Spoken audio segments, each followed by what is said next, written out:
What do you see when you look in the mirror? Your best silly face? The school picture day smile? That look you get when mom tells you to get out of bed for school? Whatever you may see in the mirror, something amazing is true.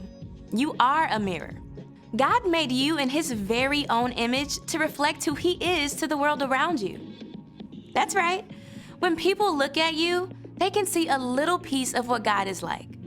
Not the way your mouth is shaped or the color of your eyes, but when you choose to encourage someone, hey, great job today. Others can see God's kindness. When you paint a picture, they catch a glimpse of the God who imagined the whole world. When you help your friend solve an argument, they can see a reflection of the God who made peace with us. The God who thought up the entire universe made you to look like Him. And when you use your imagination, you can show the whole world a little piece of what He's like. That's why creativity is an amazing way to worship God with your life. Because worship is about more than just singing loud. It's all about living loud.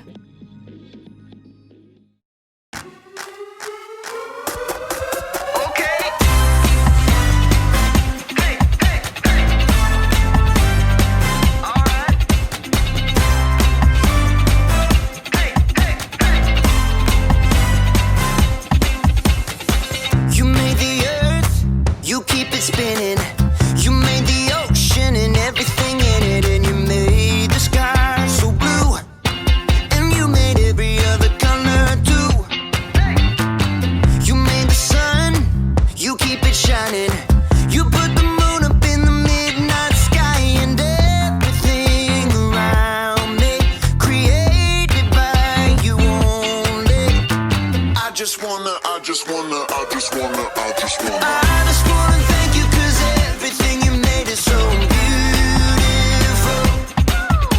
Every single star and every beat of my heart, and it's beautiful.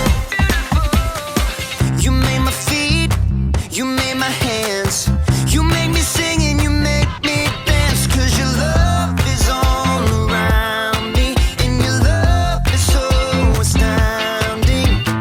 I just wanna thank you 'cause everything you made is so beautiful. Every single star and every beat of my heart, and it's beautiful. Here we go, break it down now. Everything you created with your imagination is wonderful and good. Wonderful and good. You're my inspiration beyond all explanation. You're wonderful and good. You're wonderful and good. Everything you created with your imagination is wonderful and good. Wonderful and good. You're my inspiration beyond all explanation. You're wonderful and good. You're wonderful and good. I just wanna thank you 'cause everything you made is so beautiful. Every single star and every beat of my heart, and it's beautiful. I just wanna thank you 'cause everything you made is so beautiful. Every single star and every beat of my heart, and it's beautiful.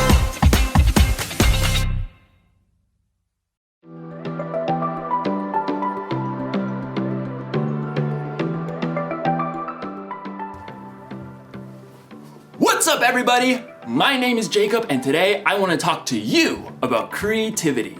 Because there's so many different ways to be creative, right? You could be like a creative actor.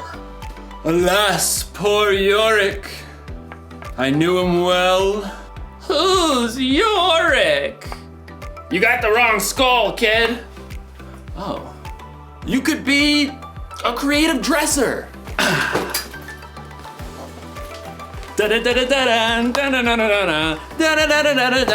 Hey!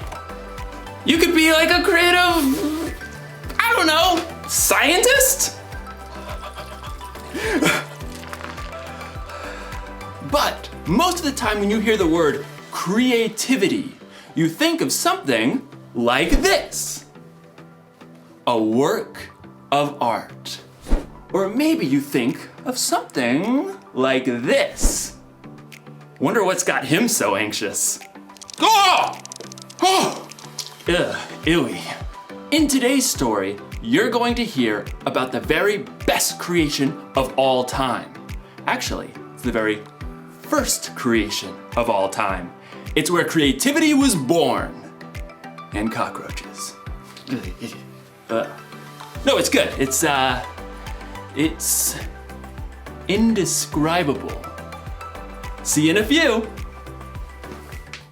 The Bible. It's 66 books of history, stories, letters, and poetry that fit together to form God's one big story.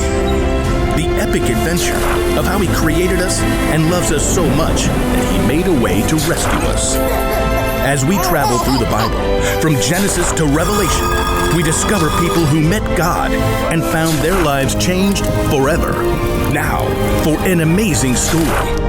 Inspired by the book of Genesis, chapters 1 and 2.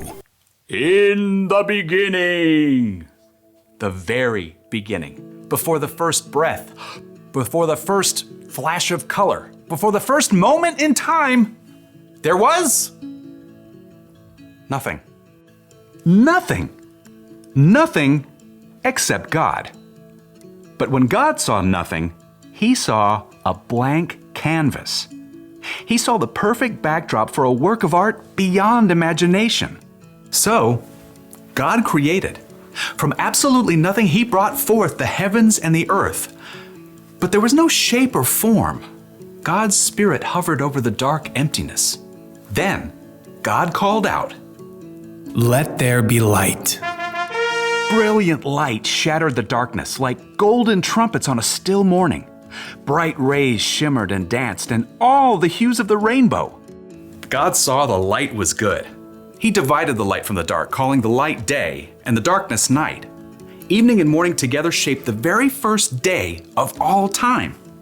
Then God said, "Let there be a huge space between the waters. Let it separate water from water." By His words alone, God shifted the waters, leaving a vast arching space above. The sky. Evening and morning rolled past, the second day. God lifted His voice again. "Let the water under the sky be gathered into one place. Let ground appear." Dry land shrugged its way out of the water. Islands and vast continents and gritty deserts and towering mountains. God called the dry ground land, and He called all the gathered waters seas. But God had even bigger plans for this day. "Let the land produce plants, and let there be trees on the land." In moments, tall grasses unfurled across the plains, and giant redwoods shot up from the dirt. Flowers and grapevines and carrots and corn sprouted and flourished. God saw that all of it was good. That evening and morning closed out the third day. "Let there be lights in the huge space of the sky. Let them separate the day from the night." At the sound of God's voice, the blazing sun exploded into being. The silvery moon spun out. Stars and galaxies flooded into space, filling the universe. Pew, pew, pew. God set the sun to rule the day, and the moon to rule the night. And God saw it was good. That evening and morning made up the fourth day. But God wasn't done painting His masterpiece just yet. "Let the seas be filled with living things. Let birds fly above the earth and across the huge space of the sky." Instantly, the seas and rivers and ponds writhed with dolphins and octopi, salmon and minnows. Eagles soared and bluebirds nested, while ostriches stretched their long necks. God saw they were good. That evening and morning formed the fifth day. But God kept working on His creation. "Let there be livestock and creatures that move along the ground and wild animals." At once, animals of every kind appeared. Elephants thundered through the forests, and squirrels darted up tree trunks. Monkeys chattered, and pigs rolled happily in the mud. God saw it was all good. But he had one more creation in mind. Let us make human beings so that they are like us. Let them rule over the fish and the birds. Let them rule over all the animals.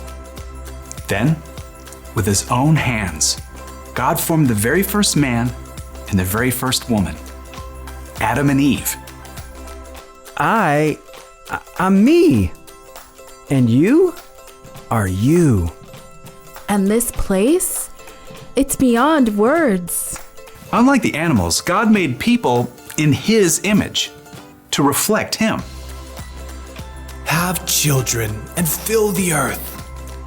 Rule over the fish and the birds and every living creature. I am giving you every plant on the earth for food. God looked over everything he had created and saw that it was very good. That evening and morning were the 6th day. And on the 7th day, God rested.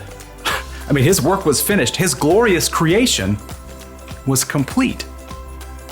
But because God had formed people in his image, they too could reflect his imagination and creativity. The possibilities ahead of them were endless.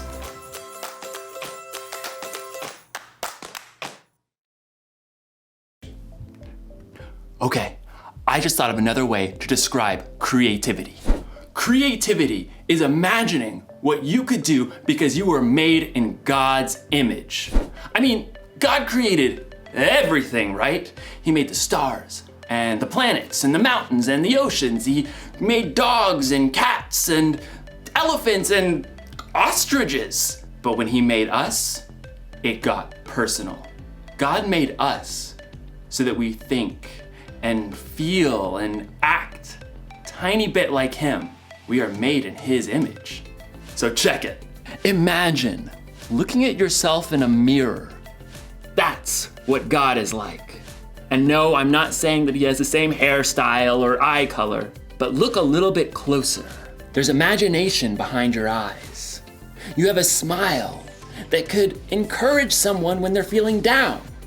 And your hands that could help someone lift a heavy load. Ugh. All right. There's no limit to what God can do through you.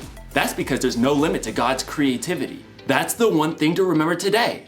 There's no limit to God's creativity. Seriously, take a look this week at the things God has made and let it blow your mind. Look at the stars in the sky and think about how it could take literally millions of years just to visit one up close. Listen to the sounds outside your window at night and let yourself wonder, how do crickets make that noise anyway? And then look really close in the mirror and see how unique you are. See the color and feel the texture of your skin. Look deep in the reflection of your eyes to see a God that made you and loves you more than you could even imagine. That should give us all a lot to think about.